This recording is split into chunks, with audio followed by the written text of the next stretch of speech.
Toutes les étapes Amadeus Cup, elles sont toutes dans le même profil, hein, clairement.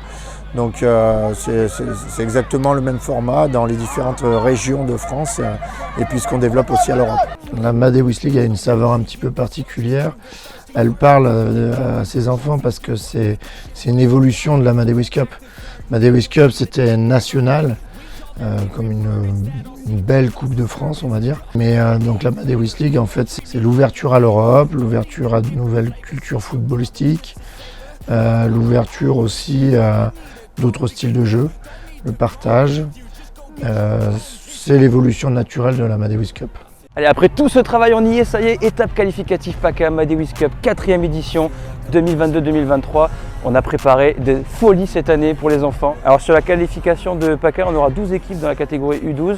Un petit peu pareil dans toutes les étapes. Cette année, on a réduit un peu pour que le niveau soit un peu plus relevé. Et on va voir toutes ces équipes. Dans chaque étape, on a les vainqueurs de région qui se qualifient pour la Amadeus League. Les clubs ont tendance à jouer toujours les mêmes équipes tout au long de l'année. Et nous, en fait, on rassemble, on partage le football français, européen, avec des finales qui vont se dérouler en Corse, à Bastia. Donc encore faire vivre des moments magiques à tous ces enfants. Nous, ce qu'on veut, c'est que tous les enfants soient sur le même pied d'égalité. On les équipe maillots, shorts, chaussettes, ils ont même un sac à chaussures. Tout ça, tous les joueurs qui participent à la Amadeus Cup dans toute la France sont équipés de la tête aux pieds. Le score, il passe après les gars, on sera la journée la plus belle possible, on va chercher des choses. Hop, hop.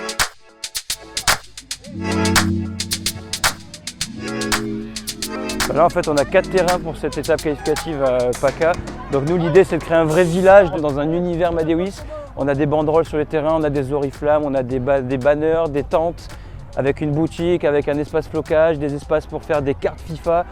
On met vraiment tout ce qu'on peut pour que les enfants passent la journée de leurs rêves sur la Amadeus Cup.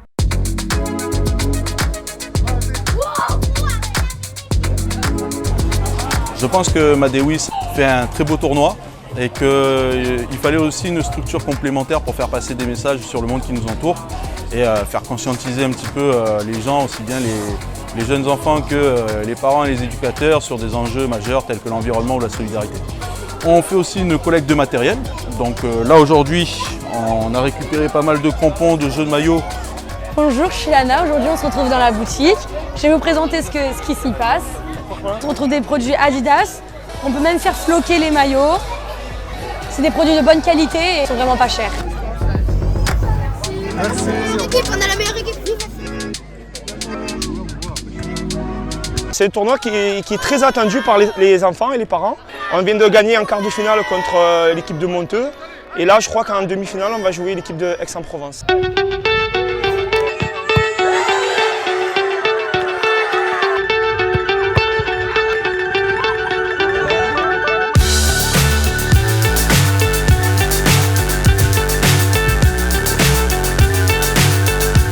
On en est aux demi-finales, on est bientôt à la finale et donc on connaîtra d'ici 1h et demie le vainqueur et donc l'équipe qui représentera l'étape PACA à la finale de la Amadeus League. On a choisi la Corse parce que déjà on a un attachement fort là-bas parce qu'on équipe 3 gros clubs là-bas, donc là c'est Ajaccio, le Sporting Club de Bastia et Borgo. On est bien en Corse et puis surtout parce que ça permettait d'aller jouer dans un stade qui a quand même une belle histoire. Il y a plein de gamins qui n'avaient pas forcément vu la mer et encore moins la Corse.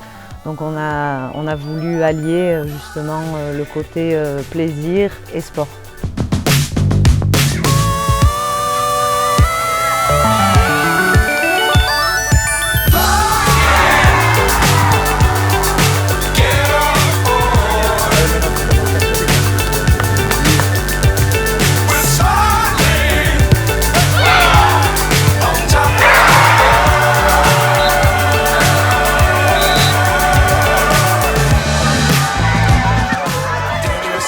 Salut, je m'appelle Karamo Koba, je joue à FCLM, je suis attaquant. Pour l'instant, on est bien et j'espère qu'on pourra aller en Corse. Je suis gardien, je joue FCLM, je m'appelle Yanis.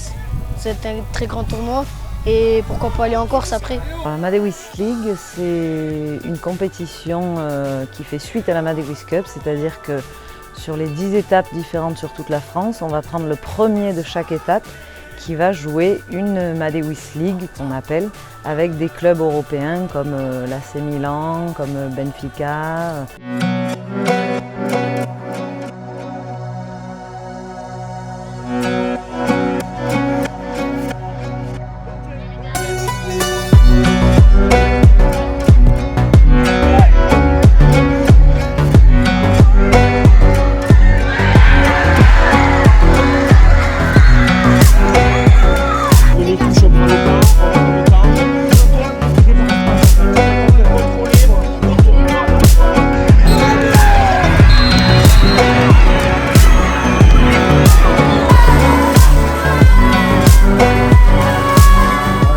Côte-Bleue qui a gagné donc, en U12 sur la phase qualificative de PACA. Donc, eux vont directement à Bastia donc, vivre un moment fort, magique, et puis affronter les meilleures équipes françaises et européennes. Il y a des belles équipes, des bons joueurs individuels. Après, la compétition a franchi un cap depuis plusieurs années. Et, parce que les clubs mettent leur équipe première déjà. Et c'est vrai que ça a élevé le niveau. Et puis là, la finale à Bastia, finale européenne, donc forcément tout le monde veut y aller. Très belle journée aujourd'hui. Oui. Les 8, les U10 et les U12 qui sont qualifiés pour la grande finale à Bastia, c'était un grand plaisir pour tous ces enfants. Bon, Jean-Michel, félicitations pour cette belle victoire. Ouais, on est très contents. Ouais. En plus à domicile, avec le public et tout, c'était génial. Ouais, c'était génial. Belle organisation, des drapeaux de partout, c'est tout le cadre magnifique, un beau soleil toute la journée, des arbitres au top. On ne parle jamais des arbitres. C'est vrai. Des arbitres au top, donc on est très très contents. Oui, mais on a besoin des arbitres. Ouais. Voilà. Bon, et la finale à Bastia. La finale à Bastia, je ne vais pas dire à domicile, mais j'ai toute ma belle famille qui est là-bas, donc on est très très contents. Il faudra battre les clubs parisiens, les clubs lyonnais, etc. On va essayer. Voilà. On va essayer. La pression n'est pas trop lourde là? Non, pas du tout. Non, c'est que du plaisir. Que du plaisir. Voilà. Rendez-vous en Corse, mais pour gagner, pas pour perdre. C'est bien 3 bonnes heures à fond, avec une grosse équipe, une vingtaine de personnes. Peut-être même plus. Faut vraiment se donner à fond, là c'est la fin. Dernière ligne droite. Pour repartir sur une autre étape. Exactement, 2 jours après. La prochaine c'est où? C'est à Marmande, dans le sud-ouest, entre Bordeaux et Toulouse. Et le camion il apporte directement la cam là-bas? Non, on recharge mercredi matin là. On ramène tout à Aix ce soir et puis... Vous déchargez tout, Aix? On décharge tout. Après on ramène tout mercredi matin. Donc on a 2 jours de repos. Et c'est reparti pour une nouvelle étape.